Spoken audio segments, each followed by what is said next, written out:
સુરત મહાનગરપાલિકાની મુખ્ય કચેરી તાપી ભવન ખાતે પૂર અસરગ્રસ્ત ઉદ્યોગકારો દ્વારા ભારે વિરોધ પ્રદર્શન કરવામાં આવ્યું હતું।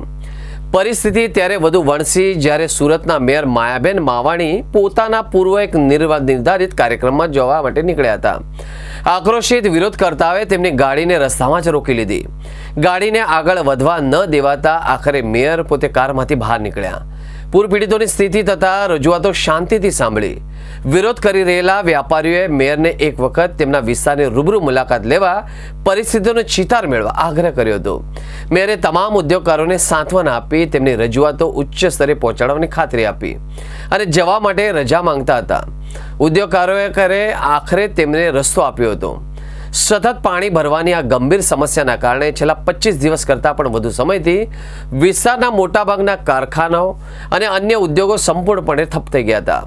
ઉદ્યોગો બંધ થઈ રહેતા સ્થાનિક વ્યાપારીઓમાં ભારે આર્થિક સંકટ અને દેવાના બોજ તળે દબાઈ ગયા હતા। આવી વિષમ અને કટોકટીભરી સ્થિતિમાં મહાનગરપાલિકાના લાખો રૂપિયાના મિલકત વેરાની ચૂકવણી કરવી તેમના માટે આત્મઘાતી અને અશક્ય બની ગઈ હતી। વ્યાપારી પટેલ ભાવિક કુમારે કહ્યું કે અમારી રિક્વેસ્ટ એટલી જ છે કે આ પાલિકા તરફથી અમે ખૂબ જ એવું ભારે નુકસાન સહન કર્યું છે। હજી પણ અમારા ખાતાઓ બંધ છે, તેથી અમે મેડમને તેમજ અહીંયા સ્ટેન્ડિંગ કમિટીના ચેરમેન તેમજ આપણા મ્યુનિસિપલ કમિશનરને અમે નમ્ર વિનંતી કરવા આવ્યા છે કે સાહેબ જો વચન આપેલા છે 2 વર્ષના વેરા માફ કરવાનું અને વેરા માફ કરવાના અમારી જે મિલકત વેરા માફ નથી જોઈતી, સંપૂર્ણપણે માફી જોઈએ છે। એના માટે અહીંયા અમે આવેદનપત્ર આપવા માટે આવ્યા છે। વેરા માફીની માંગ લઈને આવેલા હતા। અમને પાટીલ સાહેબે આશ્વાસન આપેલું હતું કે તમને 2 વર્ષના વેરા માફ કરી આપીશું, પણ સરકાર તરફથી 1 વર્ષનો જ વેરો માફ થયો, તે પણ મિલકત વેરો। તો અમારી માંગ એવી હતી કે અમને સંપૂર્ણ વેરા માફી મળે, તે પણ 2 વર્ષ માટે। આ વખતે અમારા ખાતાઓમાં 2 વખત પાણી આવ્યું। બીજી વખત જે પૂર આવ્યું તે તો કૃત્રિમ આફત હતી એવું લાગતું હતું, કારણ કે ખાડી પૂર આવે ખરું, ચલો અમે માની લઈએ ખાડી પૂર આવે, પરંતુ પર્વત પાટિયાના વોર્ડ નંબર 19માં જ અને 18માં જ કેમ ખાડી પૂર આવે?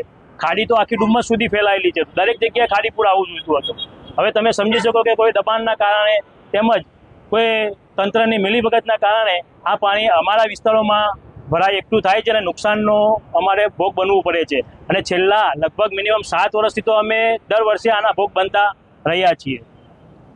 અમારા ખાતાઓમાં મિનિમમ 8 થી 10 લાખના નુકસાન થયેલા છે। નાના પરિવારના લોકો છે, અમુકનો તો ધંધો પણ પાણીમાં અને રહેણાંક પણ પાણીમાં છે।